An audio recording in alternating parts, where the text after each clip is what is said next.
Coming in at number 11, The Undertaker versus Kane. Now, in the ring, this was far from the best feud in WWE history, but it's all about the characters here.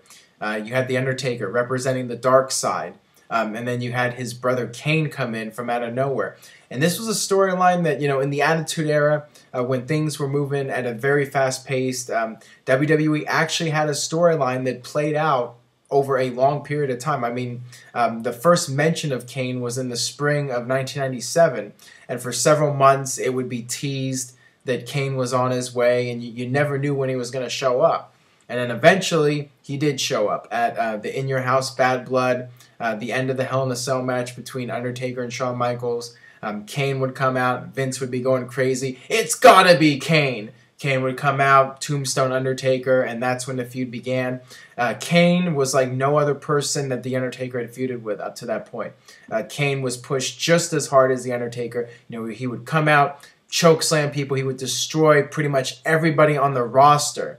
And this would continue for about 4 or 5 months, from October all the way up to WrestleMania 14. Kane was just on a complete rampage. And he even took out The Undertaker at one point. He set the casket on fire.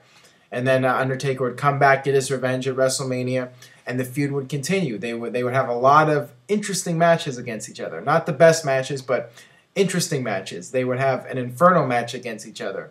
They would have Buried Alive matches against each other. And eventually they would bury the hatchet. They became the Brothers of Destruction. They would team up for a long period of time, and then they would go back to feuding again.